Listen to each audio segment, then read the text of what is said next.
Cholera, जिसे हिंदी के अंदर हैजा कहते हैं, ये जो रोग का जो चरित्र है या इसके जो फलाफल हैं, ये कुछ ना कुछ सभी लोग जानते हैं। ग्रामों के अंदर कभी कभी ऐसा समय भी आता है कि ये बहुत ज़्यादा फैल जाता है और कभी कभी तो गांव जनशून्य भी हो जाता है। हैजे की जो उत्पत्ति का कारण है, इसके अंदर जो रोगी के दस्त है, उसका वमन है, उसकी उल्टी है, वो कई बार तालाब के अंदर पानी के अंदर मिल जाती है और वो जो पानी कोई भी पीता है तो उसे हैजे हो सकता है। बहुत ज़्यादा भोजन करने के बाद में या दस्त लग जाते हैं और ये भी उसका एक कारण बन जाता है। ये एक कोमा बेसिलाई है। अगर ये आंतों में प्रवेश कर जाता है तो उसे हैजा हो सकता है। घर में पड़ोस में किसी को अगर हैजा हो जाए तो एक भय उत्पन्न हो जाता है। ये भाव और ये जो भय है और ये जो गंदी सड़ी मोरियां हैं, खोमचे वगैरह, तलैया वगैरह के अंदर ये फैलता है और वहाँ से ही ये घरों के अंदर पहुँच जाता है। इसमें कई बार जो गवाले हैं वो दूध के अंदर तालाब का पानी भी मिला देते हैं ताकि दूध पतला हो जाए और वो विषाणु हमारे घर के अंदर दूध के जरिए भी पहुंच जाते हैं। हैजे को रोकने के हम लोग कई उपाय कर सकते हैं कि अपने घर को, आसपास की जगह को साफ सुथरा रखें, थोड़ा और हल्का भोजन करें, थोड़ा पेट खाली रखें, सड़ी हुई मछली मांस वगैरह ना खाएं। हैजे का जो मल है, वमन है, उसे किसी जल के साथ में स्पर्श ना होने दें, उसे कहीं गाड़ दें। और अगर घर के भीतर कोई जगह भीगी रहती है जहाँ पे कई बार गाय का गोबर वगैरह होता है, वो पदार्थ सड़ जाता है, तो वहाँ पे आग जलाकर कपूर जला सकते हैं, कुछ गंधक का छिड़काव कर सकते हैं, फिनाइल वगैरह छिड़क सकते हैं। और हैजे का जो पखाना और पेशाब है वो मकान के दूर किसी मिट्टी में आपको गाड़ देना चाहिए। दूध गर्म करके पीना चाहिए। खाने की सामग्री है उस पर मक्खी ना बैठे और साफ सुथरी जगह हो। सामग्री को हमेशा ढक कर रखें। गर्म पानी से नहाएं, गर्म पानी पिएं और अपने शरीर को अच्छी तरह से और अच्छी तरह से अपने शरीर को धोएं। छोटे बच्चे हैं उनके लिए भी सावधानी बरतें। कच्चे फल और कच पके जो फल होते हैं वो ना खाने को दें। बीच बीच के अंदर अगर किसी गांव के अंदर या ये बहुत ज़्यादा हैजा फैल गया हो तो कुप्रम मेटिलिकम 30 पोटेंसी के अंदर एक दो मात्राएं एक आध दिन के अंतर के ऊपर घर के सभी सदस्यों को दे देनी चाहिए, तो इससे भी संभवतः छुटकारा मिल जाता है। मैं डॉक्टर जे.एस. रंधावा, जयपुर से एक होम्योपैथ। हैजा एक लर्षूत रोग तो नहीं है पर यह एपिडेमिक है। ये अपने इलाके में फैल जाता है और ये अपना बहुत बड़ा इलाका भी कई बार धारण कर लेता है। हैजे के जो प्रधान लक्षण हैं, ये रोग के अंदर पहले पतले दस्तों के साथ लक्षण प्रकट होते हैं।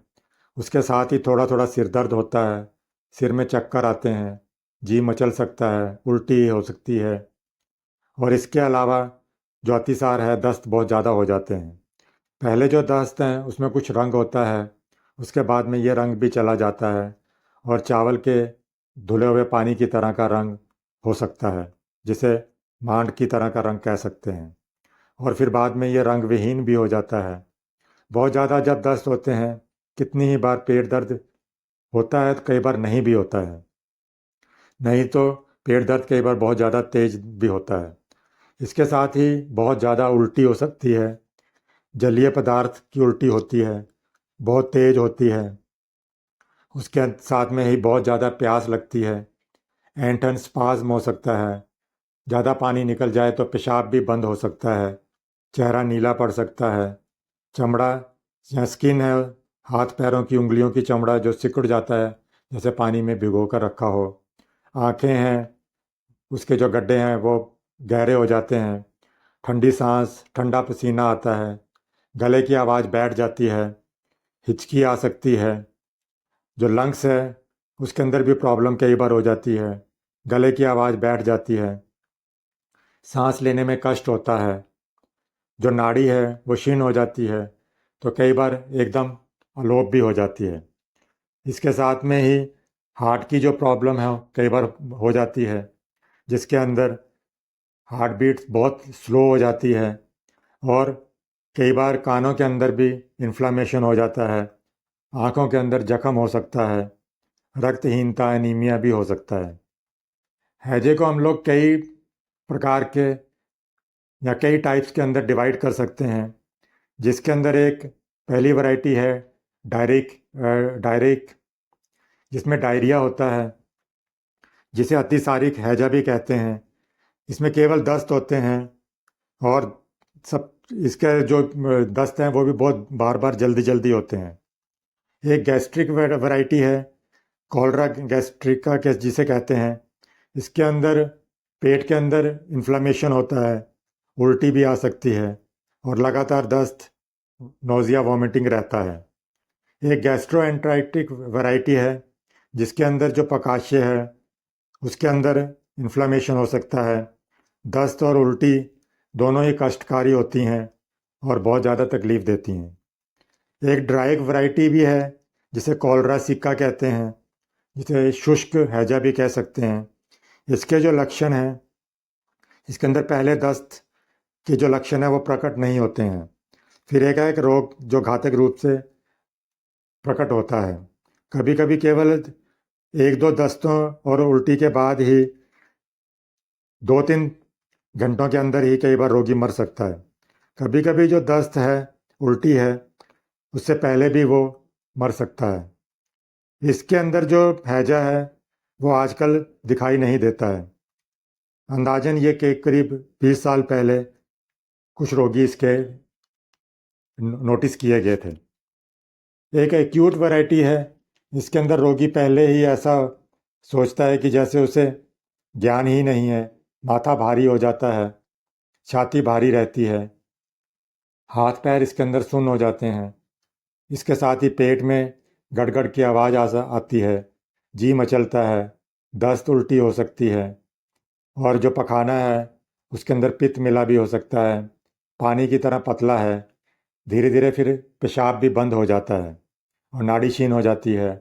आँख, मुंह, गले की आवाज़ बैठ जाती है, शरीर नीला, साइनोसिस हो जाता है, बहुत ज़्यादा पसीना, बहुत ठंडा पसीना आता है। एक हेमरेजिक वैरायटी है कॉलरा की। इसके अंदर जो है ब्लीडिंग होती है। इसमें जो दस्त आते हैं उनके साथ में रक्त दिखाई देता है।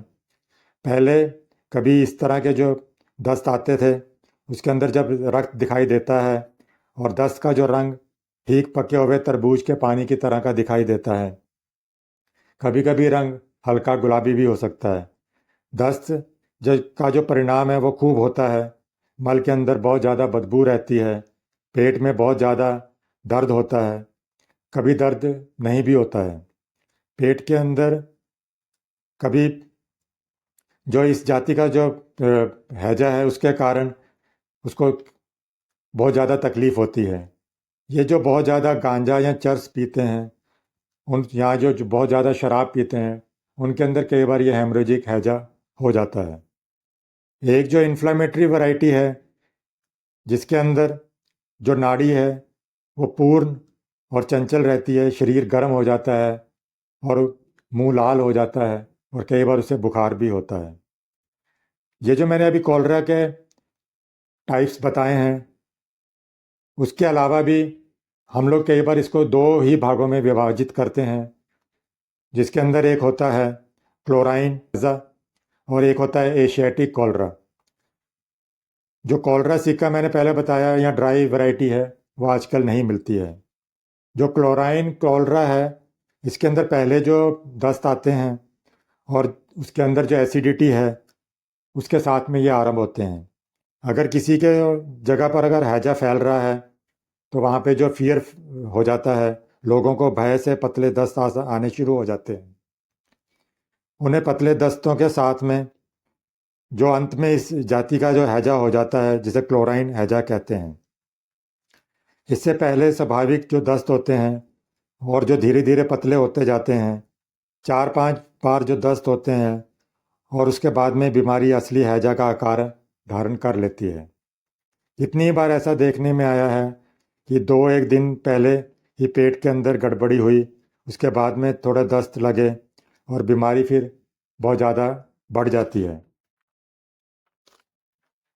इसके साथ में बहुत ज़्यादा नोज़िया वॉमिटिंग हो सकता है। कई बार पैरालिटिक अटैक्स भी आ सकते हैं, स्पाज़मोटिक अटैक्स भी आते हैं। इस तरह के लक्षण भी इसमें दिखाई देते हैं। इस जाति का जो कॉलरा है, उसके अंदर पेट के अंदर दर्द नहीं रहता है। उसके बाद में ज्यों-ज्यों बीमारी बढ़ती है, वैसे-वैसे दर्द भी बढ़ता जाता है। कभी-कभी आरंभ में अंत तक दर्द नहीं रहता है। अधिक दस्त के साथ में शरीर ठंडा, पीला पड़ जाता है, नाड़ी क्षीण हो जाती है, नाड़ी कभी-कभी तो लोप भी हो जाती है।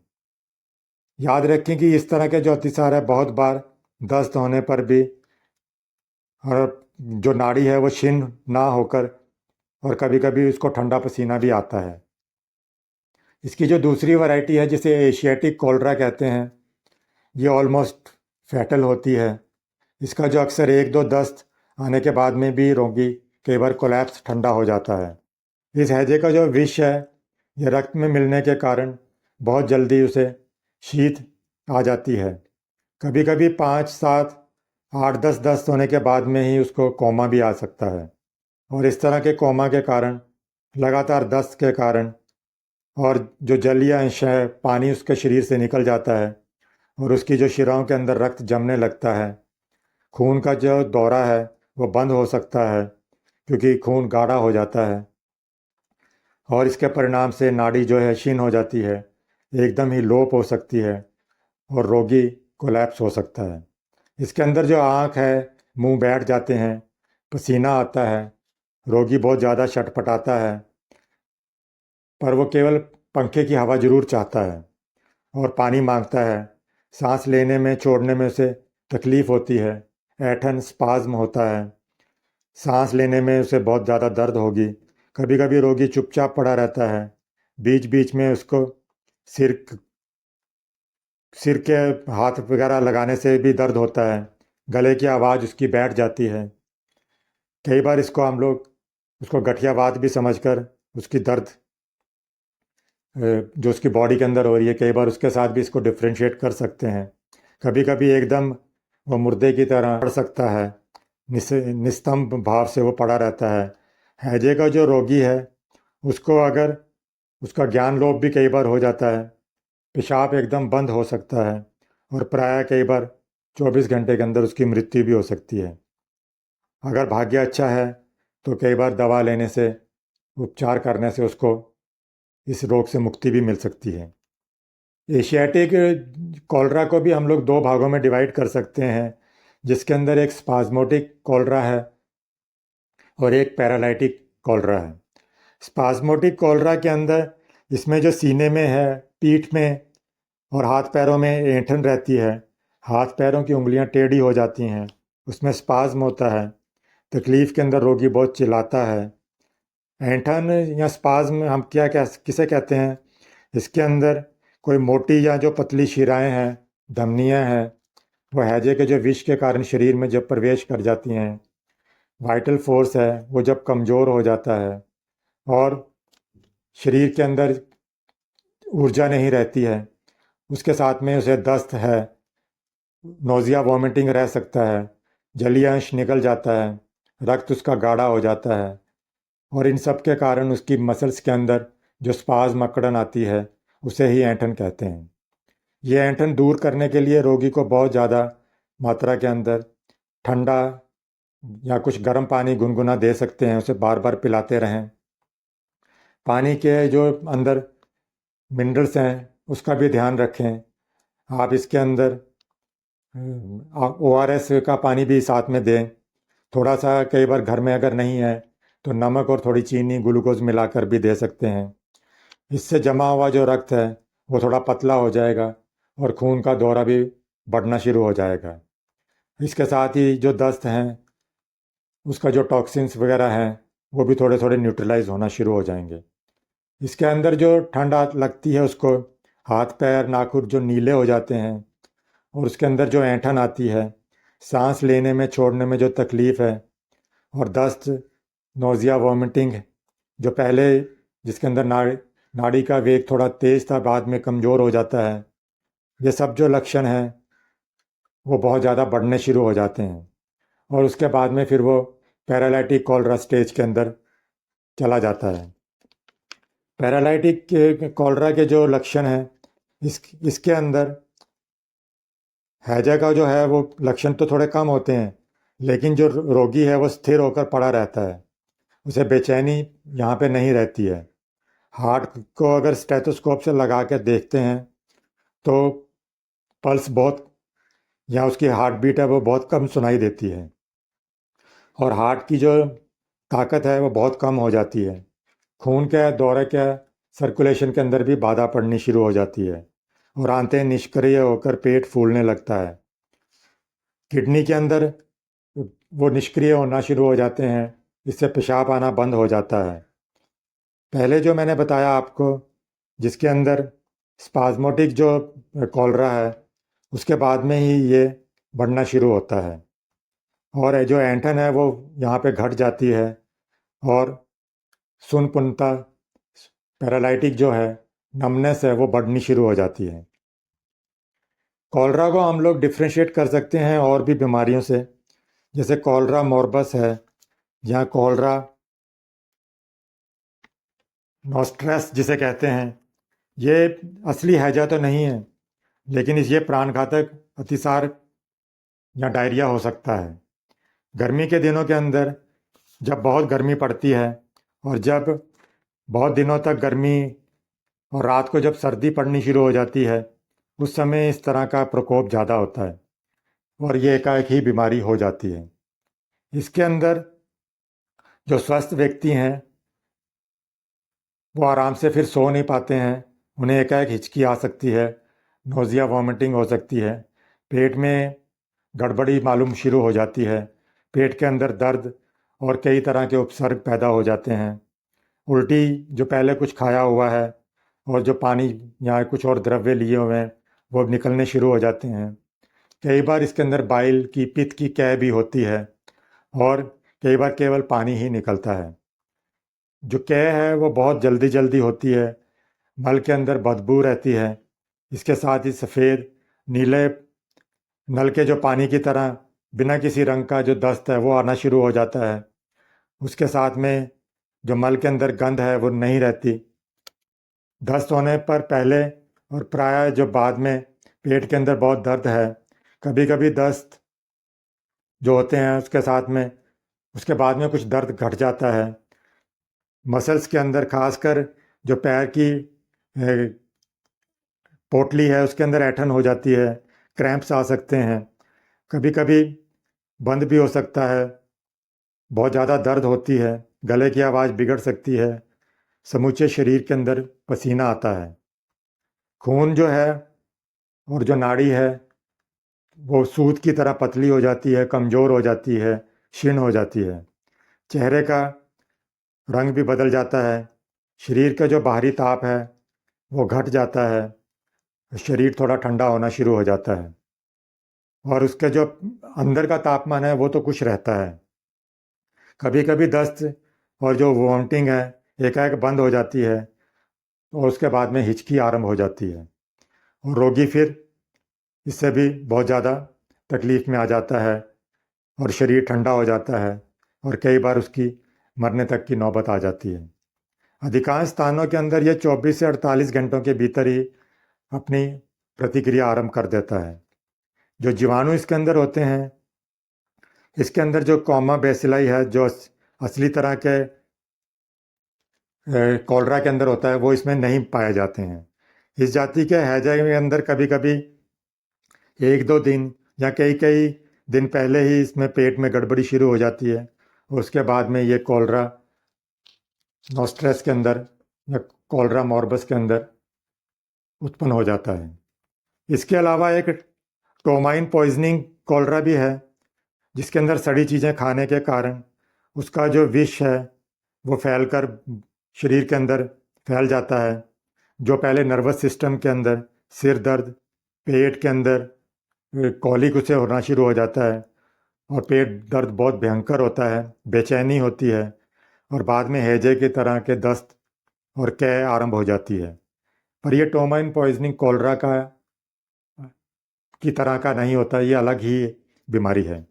इसके अंदर रोगी के पूछने पर पता लगता है कि उसने कुछ सड़ा हुआ मांस, कोई मछली वगैरह या कुछ बाहर का खोमचों से कुछ खाया हुआ इतिहास मिलता है। इस बीमारी के अंदर पेशाब बंद नहीं होता है। चावल के जो चावल की तरह के रंग की तरह के इसमें दस्त होते हैं, ऐंठन होती है, और जो कोमा है वो भी इसके अंदर ऐंठन और कोमा दिखाई नहीं देता। नाड़ी इसमें तेज रहती है, शरीर इसमें ठंडा नहीं होता, बल्कि शरीर का तापमान बुखार कई बार बढ़ जाता है।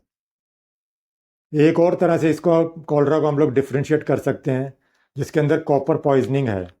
इसके अंदर जो है तांबे के बर्तनों को जो रसोई के अंदर रखते हैं, यूज़ करते हैं, उसके कारण कई बार जो कॉलिक होता है, पेट दर्द होता है, या नीले रंग के जो उल्टी उसको कई बार आती है, नीले रंग के कई बार उसको दस्त आ सकते हैं, और गंदे तांबे की तरह के जो गंध है वो कई बार उसको महसूस होती है।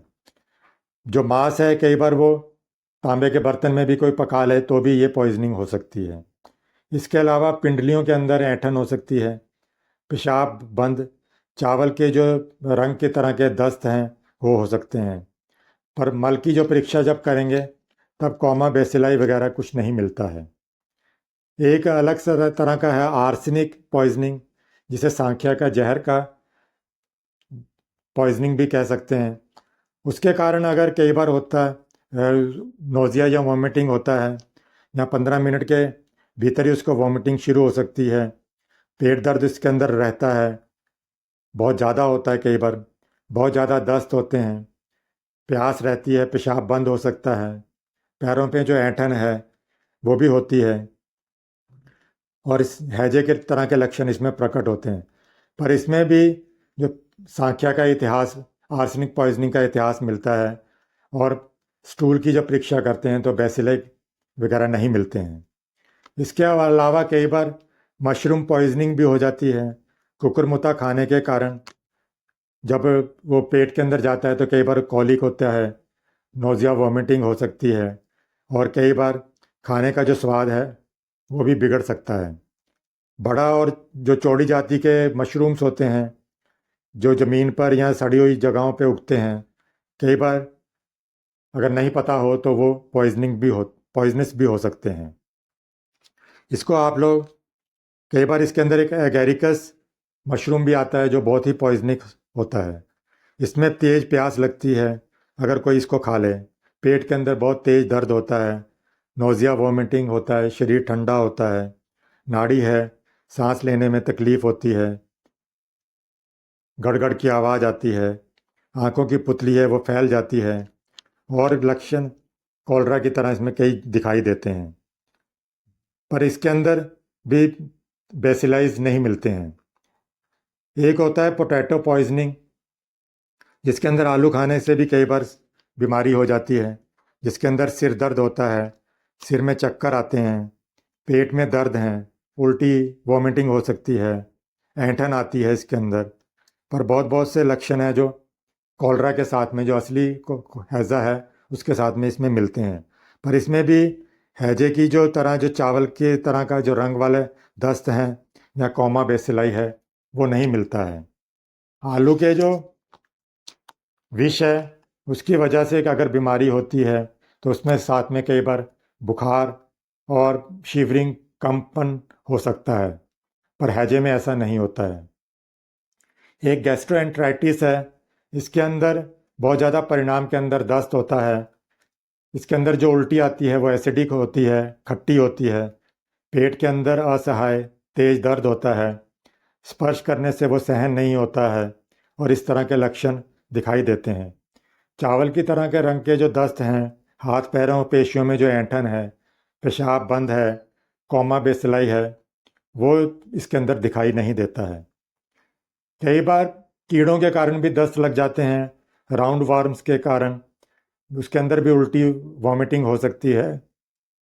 चावल के रंग के जो दस्त हैं वो भी कई बार इसमें दिखाई दे सकते हैं। इसके अंदर जो 3 प्रधान उपसर्ग हैं, हैजा, और जो वॉर्म्स हैं उनके कारण ये उत्पन्न हो सकता है। पर जो हैजे में जैसे मुंह के अंदर बार बार पानी भर जाता है, नोज़िया वॉमिटिंग की फीलिंग होती है, जो ज्वर का भाव है, नाक खुजलना है, नाक और मुंह या नाखूनों को काटना है, वो उपसर्ग हैजे के अंदर नहीं दिखाई देते हैं। वॉर्म्स के अंदर ये सब चीज़ें दिखाई देती हैं। जो ऐंठन है या कोलैप्स के लक्षण हैं वो हैजे के अंदर अधिक रहते हैं, और जो वॉर्म्स वाले जो नोज़िया वॉमिटिंग आती है उसके अंदर ये उपसर्ग कई बार नहीं रहते हैं। और साथ में जो कृमि है वो इसके अंदर पेशाब भी बंद नहीं होता, और स्टूल टेस्ट के अंदर बेसिलाइज भी नहीं मिलते हैं।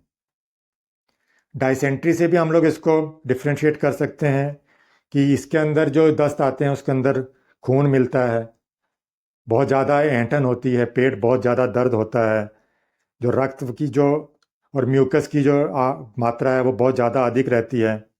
बहुत कम मात्रा के अंदर बार बार खून के दस्त आते हैं, और बहुत बार पेट के अंदर मरोड़ भी उठते हैं, पर इसमें ऐंठन नहीं रहती है। इसमें पेशाब बंद या हिमांग या कोलैप्स भी नहीं होता है। इसके अंदर जो रक्तस्राव होता है वो एक दो बार खून के दस्त आते हैं, उसके बाद में कई बार अगर ज़्यादा रक्त निकल जाए तो कोलैप्स कंडीशन भी हो सकती है, और बहुत दिनों के बाद में अगर ज़्यादा वो एनीमिक हो जाए तो उसकी मृत्यु भी हो सकती है। एक एल्जिट टाइप है जिसे पर्शनियस मलेरिया के अंदर भी ये पाया जाता है।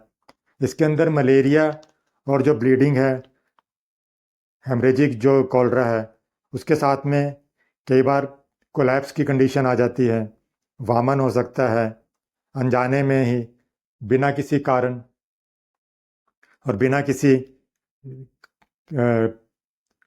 किसी कारण भी दस्त आ सकते हैं, पसीना आता है, रक्त में ही खून के दस्त हो सकते हैं। पर यह सब कुछ साथ में मलेरिया बुखार का भी भाव इसके अंदर रहता है, उसकी हिस्ट्री भी कई बार देखनी पड़ती है। ज्वर का जो समय है वो बंधे हुए समय में कई बार आता है, स्प्लीन इसके अंदर बढ़ी हुई हो सकती है, और हैजे के अंदर ये सब चीज़ें नहीं मिलती हैं, तो इससे हम लोग उसको डिफ्रेंशिएट कर सकते हैं। परनीशियस मलेरिया है, उसके अंदर जो रक्त की परीक्षा करते हैं तो उसके अंदर प्लाज्मोडियम मलेरिया के कीटाणु पाए जाते हैं, बेसिलाई के नहीं पाए जाते हैं। हैजे के अंदर हम लोग जो इसके जो हम कहें कि शुभ लक्षण है, जिसके कारण हमें लगे कि यह बीमारी ठीक हो सकती है, उसके अंदर जब हिमांग व्यवस्था के अंदर जो नाड़ी का लोप है वो ना हो, शरीर का तापमान एकदम ना घटे, और जल्दी जल्दी जो रिएक्शन आरंभ हो जाता है, पखाने का जो रंग है वो बदल जाए और जो गाढ़ा होना शुरू हो जाए, शरीर के अंदर गर्मी वापस लौटनी शुरू हो जाए, उसके साथ ही आँख में मुंह में जो ज्योति है वो वापस आनी शुरू हो जाए, उसके बोल चाल का ढंग नॉर्मल होना शुरू हो जाए, सांस लेने में जो तकलीफ़ थी वो घटनी शुरू हो जाए, जो नींद है उसे थोड़ी आनी शुरू हो जाए, और जो कोलैप्स की कंडीशन है वो कम होनी शुरू हो जाए, हिचकी है वो कम हो जाए, नाड़ी और जो हार्ट बीट है वो सुनाई देनी शुरू हो जाए, तो ये इसके शुभ लक्षण हैं।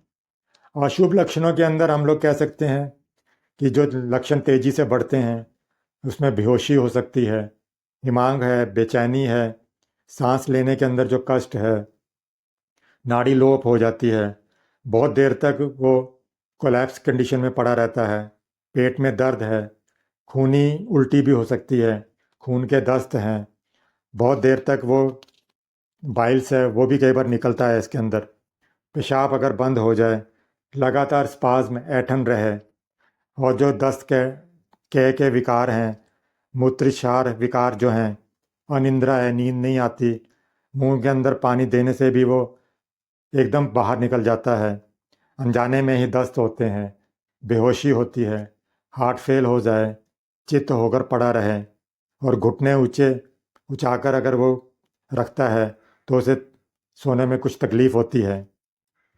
ये सब हैजे के अशुभ लक्षण हैं। इस वीडियो के अंदर मैंने आपको हैजे के क्या प्रकार हैं, क्या कारण हैं, और उसको किस किस रोग से हम लोग डिफ्रेंशिएट कर सकते हैं उसके बारे में बताया है। अगर आप कॉलरा को और एक्सप्लोर करना चाहते हैं तो मेरे दूसरे वीडियोस को देख लें, जिसके अंदर फर्स्ट स्टेज ऑफ कॉलरा है, जिसे स्टेज ऑफ इन्वेजन कहते हैं, जो सेकंड स्टेज ऑफ कोलरा है जिसे स्टेज ऑफ फुल डेवलपमेंट कहते हैं, जो थर्ड स्टेज है ऑफ कोलरा जिसके अंदर स्टेज ऑफ कोलैप्स है, जो फोर्थ स्टेज है ऑफ कोलरा है जिसके अंदर स्टेज ऑफ रिएक्शन है, और जो फिफ्थ स्टेज है जिसे स्टेज ऑफ सीक्वल्स कहते हैं, जिसके अंदर कोलरा के जो और उपसर्ग हैं उनके बारे में मैंने डिटेल में बताया है। इसके अलावा दूसरे वीडियोस भी देखिए जिसके अंदर यूरिन स्टॉप है, उसके अलावा यूरेमिया के बारे में बताया है, हिचकी के हिक कफ के बारे में, नोजिया वोमिटिंग के वीडियोस देख सकते हैं, डायसेंट्री का वीडियो देखिए, पेट के अंदर पेट फूला हुआ, पेट के अंदर जो दर्द है वो वाले वीडियोस देख सकते हैं, खून के दस्त हैं। इसके अलावा प्रेगनेंसी के अंदर अगर कोलरा होता है तो प्रेगनेंसी कोलरा देखिए। उसके अलावा बच्चों के अंदर जब हैजा होता है तो इन्फेंटाइल कोलरा वाला वीडियोस देख सकते हैं। कोलरा के अंदर क्या क्या डाइट ले सकते हैं उसका वीडियो भी आप देख सकते हैं।